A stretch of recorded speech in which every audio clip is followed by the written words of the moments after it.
Hello YouTube, it is me. We're back. It's been a long time, and that is what this video is going to be about. It's not going to be the traditional content I was posting when I posted on YouTube. It's going to be a little more personal than that. And I wanted to say I'm not trying to excuse the reason why I've been gone. It's mainly just me getting you guys out of the dark and keeping you guys up to date with my life, because I love being open with you guys, even though there's not many of us right now. Back in August, I kind of dropped off. I stopped streaming, I stopped posting videos, my Instagram went dead.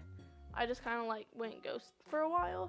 So, also, I don't know how sensitive some of you guys are, so just letting you know, I don't know what you're sensitive to, but there's going to be a lot of health talk in here. There's going to be talk about hospitalizations and allergic reactions, etc.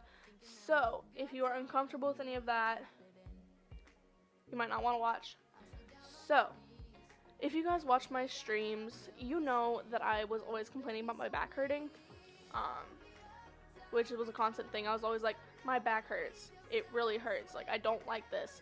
And so what happened is I was trying to go to the doctors because I felt like something was wrong, because I don't think any teenager should have that kind of back pain that I was having.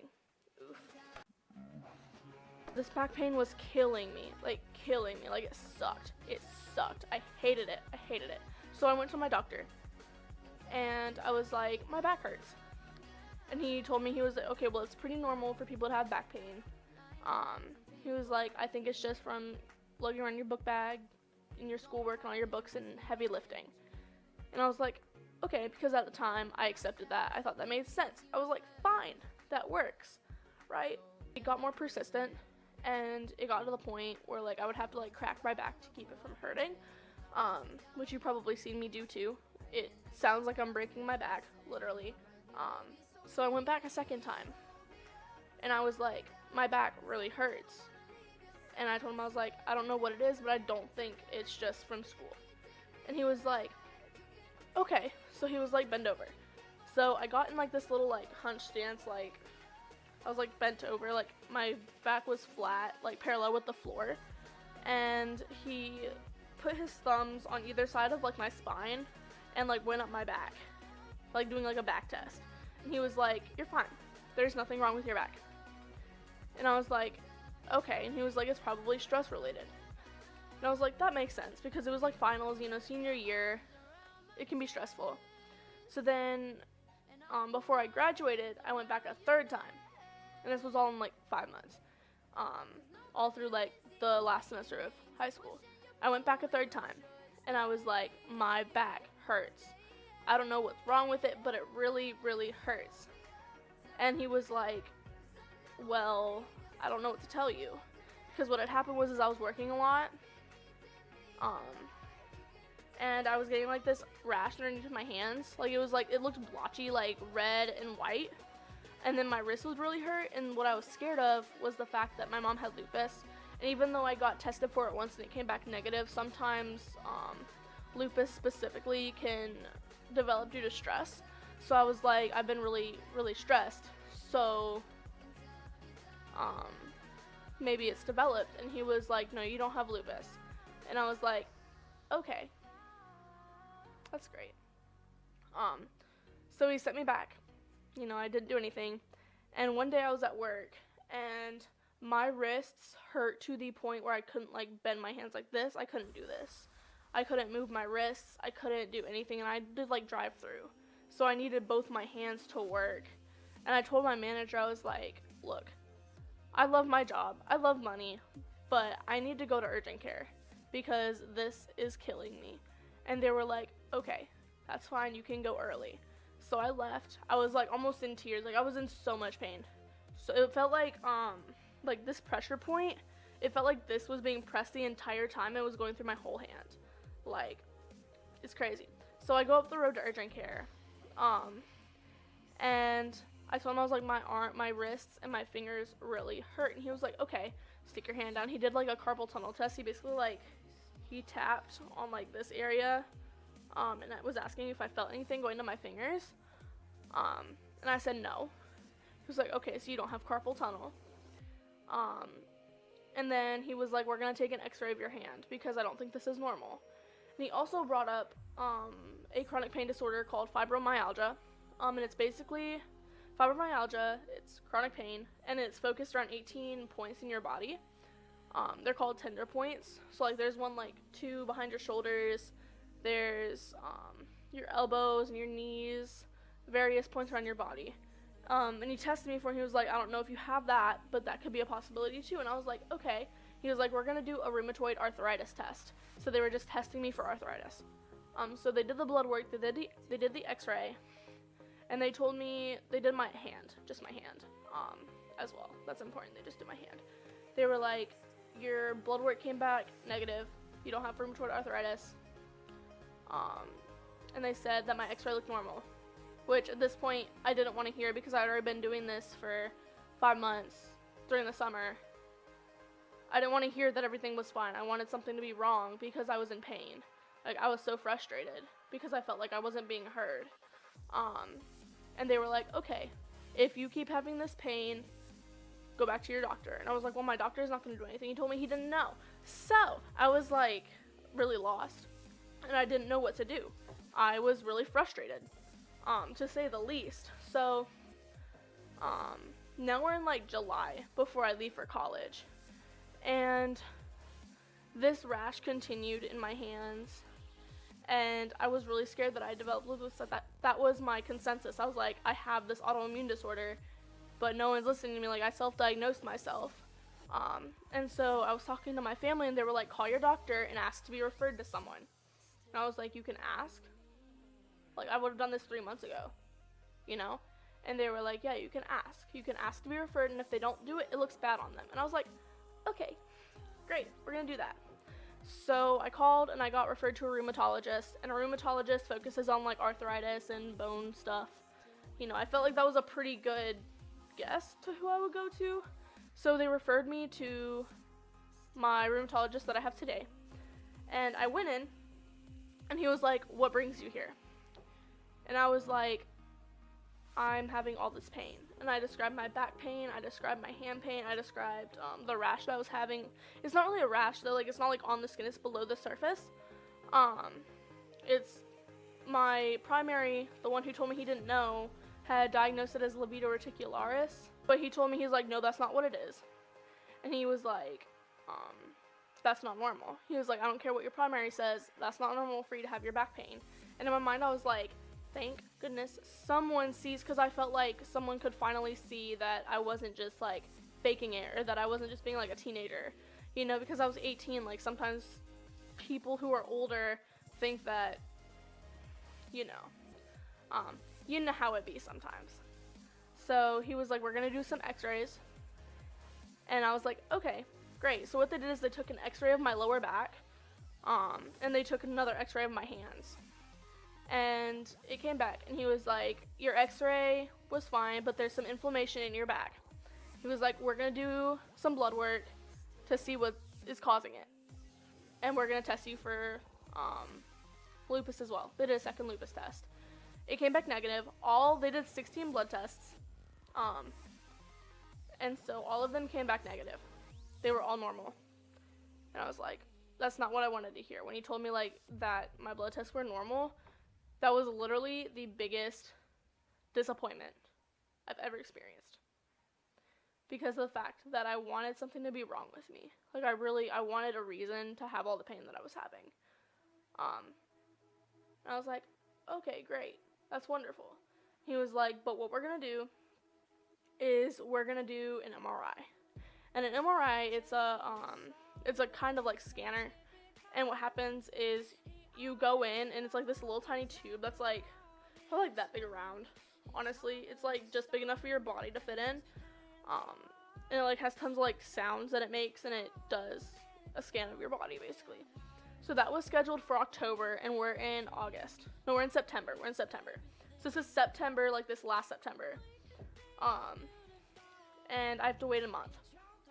So I was like, okay, in a month I'll figure out what's wrong with me. So I go back up to Virginia where I go to school, and one morning I wake up and I try to get out of bed, and I could not stand. I had to message all my teachers, and I said, hey, I can't come to class because I can't walk. And to me, that was really frustrating, and it was really emotionally distressing, because walking, especially on a college campus, is everything. You walk to get your food, you walk to class, you walk to hang out with your friends, you walk to go to the bathroom, like, you do everything walking, and I couldn't even get out of bed. It was the worst experience I've ever had, and it's something that is so surreal. I was just like, I was in tears, not even like because of the pain, but because no one was listening to me. And I felt really alone. And my roommate was like, hey, you should go to health and counseling. And I'm thinking to myself, one, I can't walk. And it's all the way across campus. And I was like, and two, they're not going to do anything. They're going to send me to the hospital. And then what is that going to do? You know what I mean? Like, what's that going to do at all? Like, so I just laid in bed. Like, I literally just laid there all day. And I had, like, my friends bring me food. And I just felt really bad and really anxious because of the fact that, like, I didn't want to ask people for things, and I didn't want to seem like I was just wanting attention, because that's how I felt. I was like, I don't want my friends to think that I'm making this up. You know, I felt like people thought I was making it up, but I literally could not walk. That happened twice in September. And so that was when I realized that something was, like, seriously wrong with my body. Like, something was seriously going on within my body that I didn't know about, and I knew that it wasn't normal. That's not normal. You know, an 18-year-old should be able to walk perfectly fine. And so, yeah. So in October, I go back down for my MRI, and I tell my doctor, I was like, there were a few days in Hollins where I couldn't walk.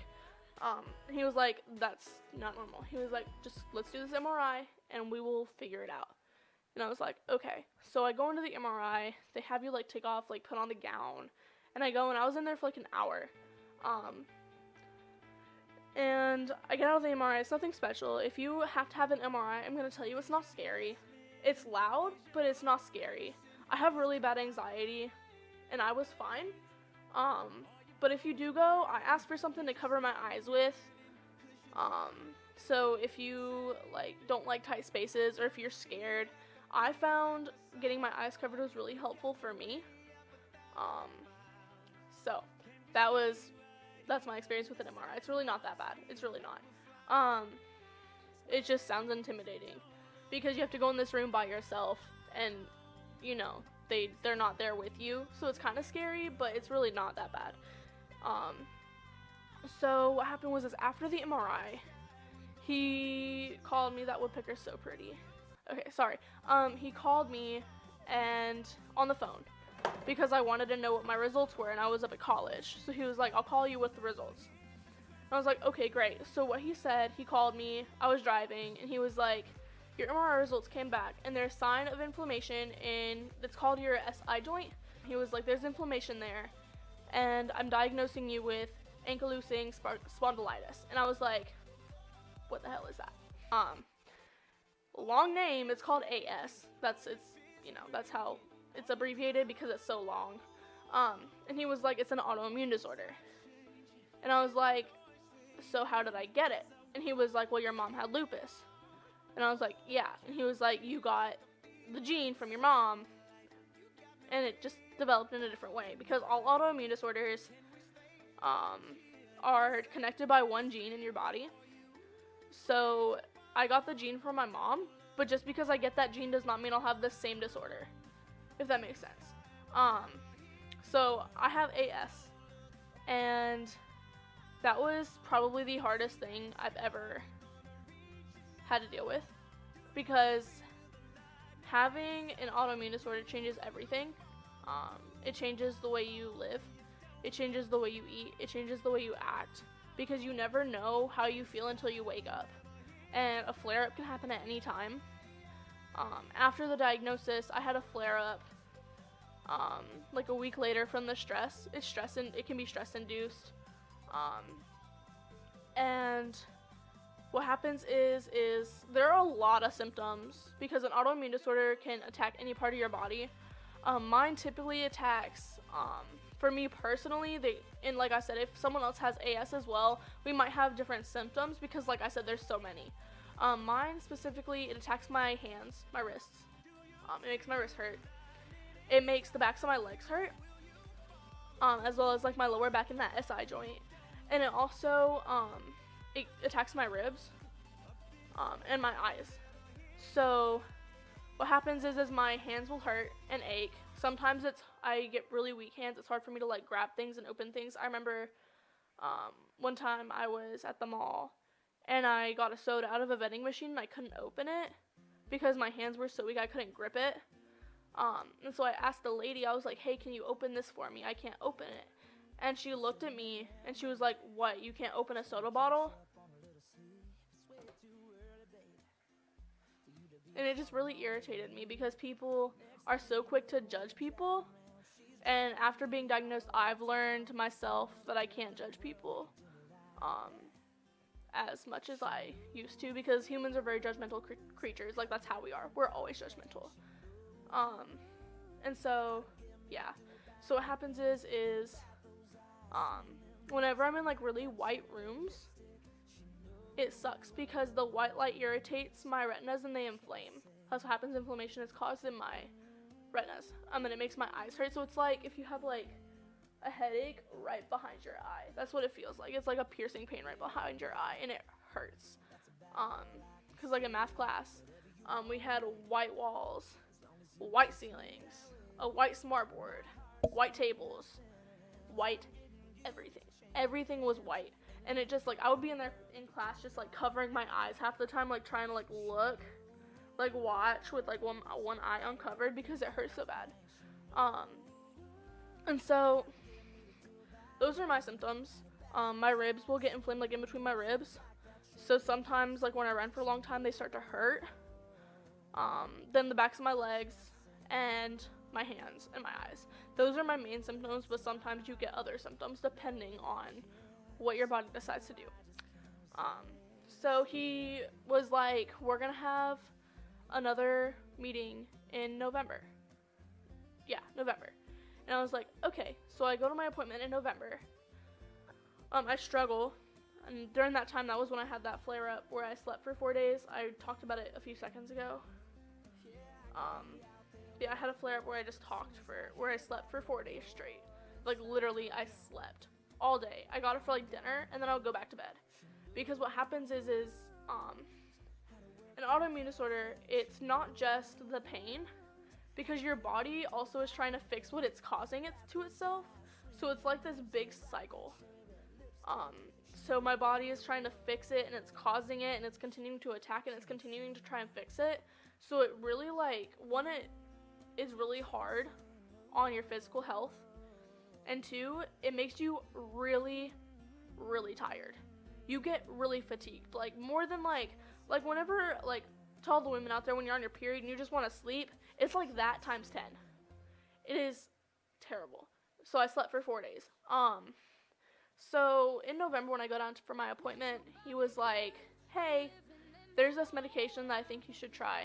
It's really good for this kind of thing. It's called Humira, and you've probably seen the commercials. And yes, I've taken Humira. I'll probably show you guys my pens in a minute when I get to that part. So he was like, I want you to do a 3-month trial on Humira. He was like, it's called a biologic, and what a biologic is it's a lot of antibodies from different organisms that block your autoimmune disease from being an autoimmune disease. So it basically binds to my stuff and prevents it from happening. That's what it does. And I told him, I was like, okay, well, what happens if I don't take it?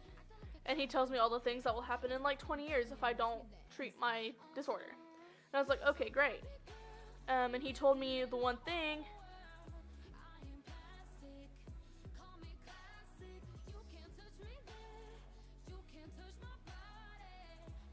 What is this song? I'm just gonna change the song really quick. Sorry. Okay. So yeah. So he told me that my immune system will go down, because with Humira, you're injecting antibodies into your system.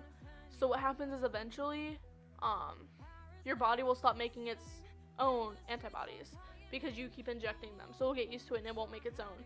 So whenever you're not on the Humira, you're more susceptible to be sick. It tears down your immune system really quickly. And I was like, great, but I felt like I didn't really have a choice at all. I felt like I really didn't have a choice at all. And so I was like, okay, we'll try. He said 3 months. And I was like, okay, so till January. So I was on Humira. It was going great for like the first 2 weeks. I was taking, every 2 weeks I would take 40 milligrams. 40 milliliters. Yeah, 40. Every 2 weeks. So every 2 weeks I would inject myself. At first it was a syringe.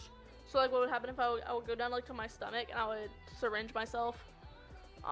Which wasn't bad. Like it's really not. The syringe wasn't that bad. But then what started happening is I continued to have this pain. Like my arms would hurt, like on the sides of my arms. And like the backs of my shoulders. When people like give you shoulder massages, like in that area, people can't press on that with me. I can't do shoulder massages because it hurts.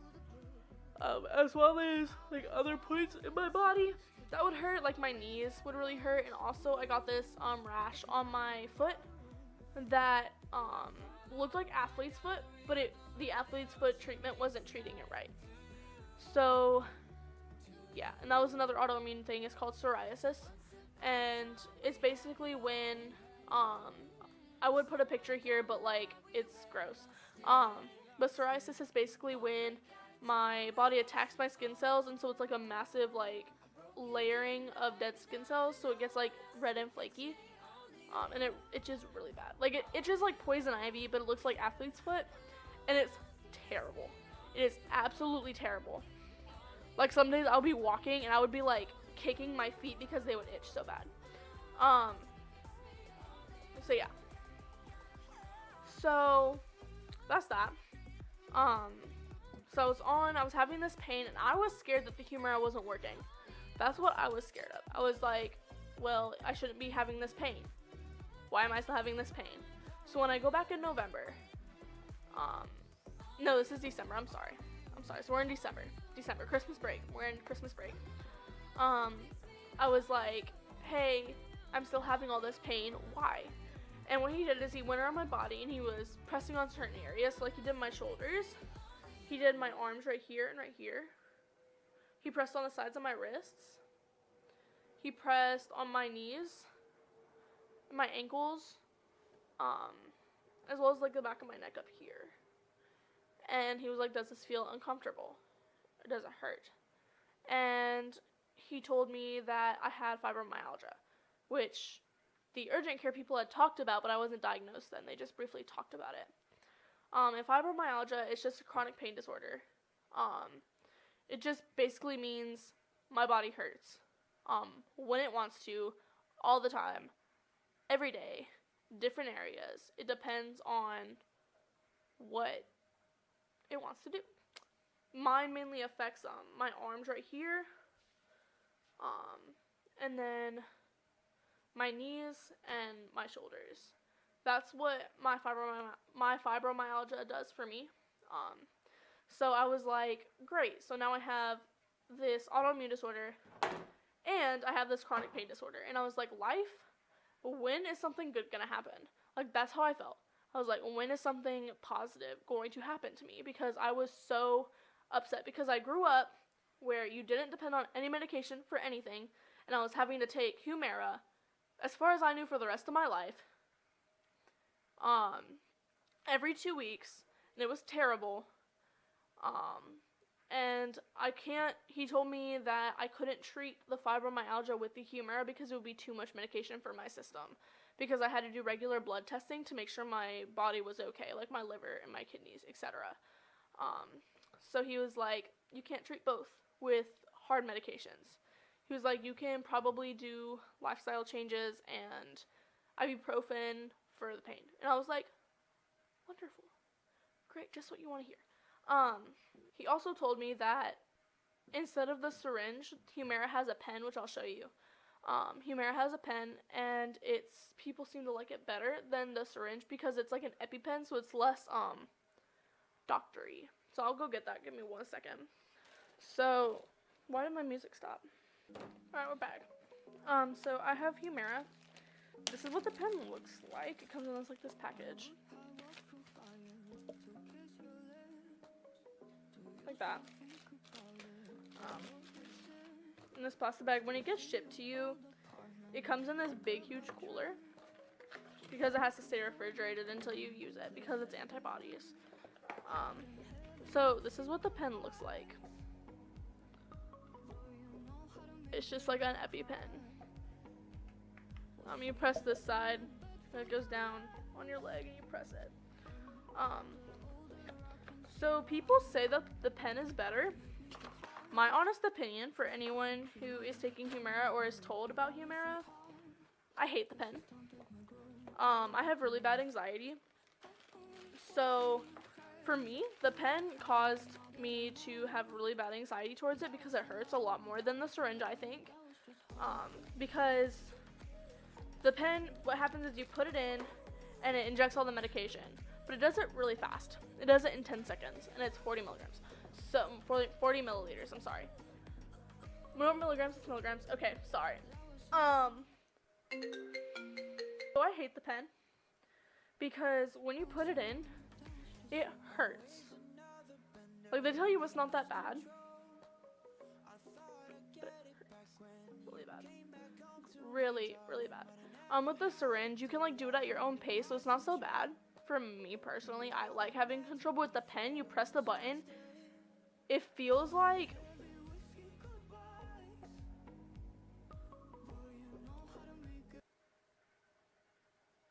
it's like this really intense burning, and it makes you want to scream. It sucks. So if you want to take Humira, I suggest the syringe. That's just me. I don't like the pen at all. I hate it. I couldn't even inject myself. I did 4 injections with the syringe, so 2 months, I think. I couldn't inject myself with it because I knew what was coming, and I literally I could not. I got so anxious, I would just sit there and stare at it for hours. I would not do it. So yeah. That's that. So then we're in January. I just got back from break. I found out I have a chronic pain disorder, an autoimmune disorder, and I'm having this terrible pain with these stupid pens. And life was not going great at all. I've just felt like life decided it wanted me to be a victim. That's how I felt. And people would be like, "Oh, I'm so sorry," and I'll be like, "What am I supposed to do? It's what it is. I can't do anything about it." So I was just dealing with it and trying to figure out how I could live like this. So what happened was when I got back from break, I started coughing. And with Humira, if you have any sign of any infection, you're not supposed to take Humira.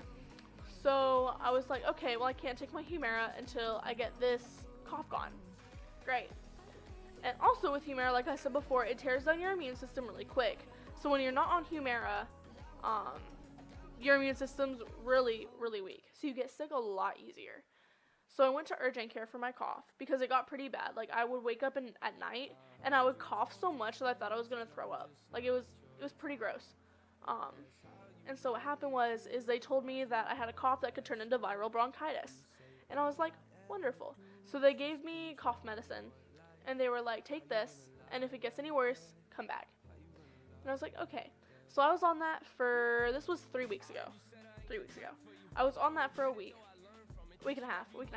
And then that weekend, literally a week ago, I thought I was better. I was like, okay, great, I can take my Humira this Saturday. Right? So I went, and I was getting ready to take my Humira, and then that night I felt terrible. I felt so terrible. My throat hurt really bad. It was hard for me to eat. It was hard for me to swallow. It was hard for me to talk. And I had the highest fever I've ever had in my life. We don't know what it was. We think it was around 105. We don't know. We have no idea. I was sweating. I was hot. I I've never felt worse. I don't get sick much. So being that sick was terrible. And my friend was like, you should go to the hospital. And I was like, well, I don't want to. I was like, it's fine. It'll blow over by morning. It's fine. So Sunday comes. I still feel terrible. It's just getting worse. My tonsils were swollen. And I was just in a lot of pain. And they were like, I'm taking you to the hospital. Come on, we're going. So they drive my car to the hospital. And we go to the hospital. And by that time, my fever had gone down some, which is nice. But it was still really, really hot.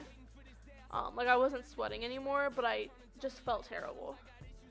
And I had, like, some juice with me that I brought, like a thing of juice, because I couldn't really eat anything, so I was drinking a lot of fluids. And we go to the hospital, we go to the ER, and they take my temperature, and it's 102.5. So the reason I say I had high fever is because it went down by the time we got to the hospital. So that night, it was probably between 103 and 105. It was really, really hot. And they were like, you should have come sooner because you're really sick. And I was like, great. So I go in and they put an IV in my arm. And they were like, we have to get your fever down. They're like, we're going to give you fluids. And I was like, great. Wonderful. And they were like, let us look at your throat. So they look at my throat. And my tonsils had swollen all the way up my throat. Like, my whole throat was swollen. And they were like, your tonsils are pretty swollen. Like, it was, like, my left tonsil was pushing on my uvula because I was so swollen. They're like, how can you talk right now? And I was like, I don't know. So they do that, and they take a strep test. And, they were like, you don't have strep. And they were like, we're going to do a CT scan on your throat to make sure you don't have an abscess in your left tonsil. And I was like, great. Wonderful. So I do that. And a CT scan's not scary either. It's better than an MRI. So if you have to have a CT scan, it's really not that bad. It's really not. It's pretty simple, actually. Like I said, just ask for something to cover your eyes. I did, and that was fine. I was in there for like 15 minutes. So, yeah. So what happened was I was in there for 5 hours. They gave me steroids. They had to give me steroids to get my throat not swollen. And that took 5 hours for them to do that. And they were like, I told them that I was on the Humira, and I was like, could it be a sensitivity to the Humira? And they were like, yeah, you could be sensitive to it. So basically, I had an allergic reaction because I hadn't taken my Humira, so I was really sensitive to it. And they classified it as strep throat, but they told me I didn't have strep throat, so I guess they just had to put something down. I don't know.